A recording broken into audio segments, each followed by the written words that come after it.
بسم اللہ الرحمن الرحیم۔ السلام علیکم ورحمۃ اللہ وبرکاتہ۔ Unit 4 the daffodils by William Wordsworth. The daffodils یہ ولیم ہولزورتھ نے لکھا ہے۔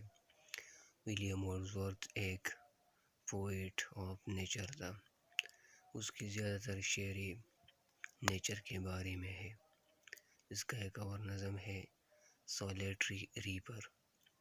اس طرح ولیم ہولزورتھ ایک رومانٹک پوئٹ بھی تھا، کیونکہ اس نے سیموئل ٹیلر کالج کے ساتھ لیریکل بیلٹس جو 1798 میں پبلش ہوا تھا، وہ اس سے باقاعدہ طور پر رومانٹسزم کا آغاز ہوا تھا انگلش لٹریچر میں۔ تو آئیے اب پڑھتے ہیں دا ڈیفوڈلز کو۔ I wandered lonely as a cloud۔ میں بادل کی طرح تنہا پھرتا رہا۔ یہاں پر ایک سیملی استعمال ہوا ہے۔ شاعر نے اپنے آپ کو کلاؤڈ سے کمپیئر کیا ہے۔ That floats on high over vales and hills۔ جو تیرتا ہے on high بلند over vales وادیوں میں and hills اور پہاڑوں پر۔ When all at once I saw a crowd۔ کہ اچانک میں نے ایک مجموعہ، ایک بھیڑ دیکھی۔ A host of golden daffodils۔ Host یہاں پر گریٹ نمبر کے لیے استعمال ہوا ہے۔ Of golden daffodils سنہرے گل نرگس کی۔ شاعر کہتا ہے کہ میں جب وادیوں اور پہاڑوں پر بادل کی طرح تنہا پھر رہا تھا تو میں نے اچانک ایک بھیڑ دیکھی، ایک بڑی تعداد دیکھی سنہرے گل نرگس کی۔ Beside the lake beneath the trees۔ جھیل کے کنارے اور درختوں کے نیچے۔ Fluttering and dancing in the breeze۔ جو کہ پڑ پڑا رہے تھے اور رقص کر رہے تھے in the breeze ہوا میں۔ Continuous as the stars that shine۔ تو یہاں پر پھر ایک سمل ہے، کیونکہ یہاں پر ورڈ ایز استعمال ہوا ہے۔ کنٹینیوس وہ مسلسل تھے، ایز دا اسٹارس ستاروں کی طرح، دیٹ شائن جو چمکتے ہیں، اینڈ ٹوینکل آن دا ملکی وے اور کہکشاں پر ٹمٹماتے ہیں۔ اب یہ سملی یہاں پر استعمال ہوا ہے۔ شاعر نے گل نرگس کو اسٹارز یعنی آسمان میں ستاروں کے ساتھ اس کا موازنہ کیا ہے جو کہکشاں پر ٹمٹماتے ہیں۔ تو اس طرح زمین پر یہ گل نرگس چمک رہے تھے۔ They stretched a never ending line۔ وہ پھیلے تھے نیور اینڈنگ لائن، نہ کبھی نہ ختم ہونے والے قطار میں۔ Along the margin of a bay۔ خلیج کے کنارے، مارجن کنارے کو کہتے ہیں۔ 10,000 saw I at a glance۔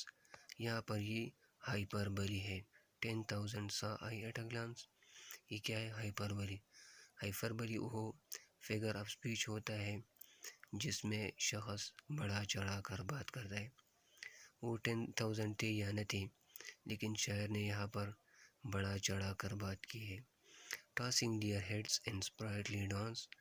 جو کہ اپنے سروں کو خوش کن رقص میں، اسپرائٹلی مسحور کن، جو خوش کن رقص میں اپنے سروں کو ہلا رہے تھے۔ The waves beside them danced but they outdid the sparkling waves in glee۔ اب شاعر ہمیں نظارہ پیش کر رہا ہے وہاں پر۔ The waves لہریں، beside them ان کے ساتھ بھی رقص کر رہے تھے۔ But they outdid لیکن وہ سبقت لے گئی the sparkling waves in glee۔ Sparkling mean blazing۔ Sparkling جو شعلے اٹھا رہے ہوتے ہیں، in glee خوشی میں، waves لہروں۔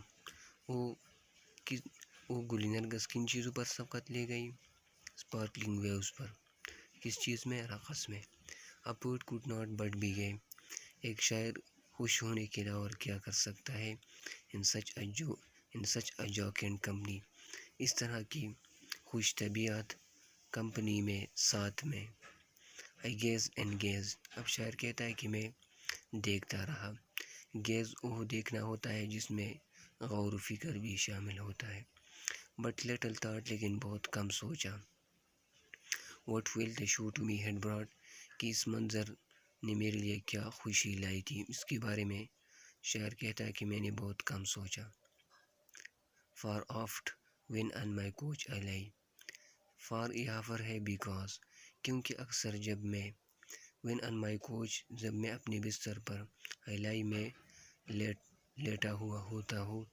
ان ویکینڈ خالی اور ان پینسیو موڈ یا فکرمند حالت میں دے فلیش اپان دیٹ انورڈ آئی تو وہ میرے دل کی آنکھ پر نمودار ہو جاتے ہیں.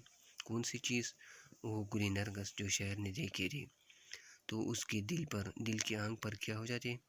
نمودار ہو جاتے ہیں، فلیش کرتے ہیں. وچ از دا بلیس آف سالیٹیوڈ جو کہ تنہائی میں خوشی کا سعادت مندی کا ذریعہ ہوتا ہے. یعنی شاعر کہتا ہے کہ جب میں اپنے بستر پر اکیلا پڑا ہوتا ہوں تو فکر من حالت میں تو یہ گلی نرگس مجھے یاد آتے ہیں اور یہ میرے لیے کیا بن جاتے ہیں؟ خوشی کی وجہ. یہ میری خوشی کی وجہ بن جاتی ہے. And then my heart with pleasure fills اور پھر میرا دل خوشی سے بھر جاتا ہے. And dances with the daffodils اور گلی نرگس کے ساتھ رقص کرنا شروع کرتا ہے. یعنی شاعر کا دل اتنا خوش ہو جاتا ہے کہ وہ گلی نرگس کے ساتھ سوچوں میں رقص شروع کر دیتا ہے. تو یہ تھا گلی نرگس دا ڈیفوڈلز کا سبق. امید کرتا ہوں اس سے آپ نے بہت کچھ سیکھا. دعاؤں میں یاد رکھیے گا. اللہ حافظ. السلام علیکم ورحمۃ اللہ وبرکاتہ.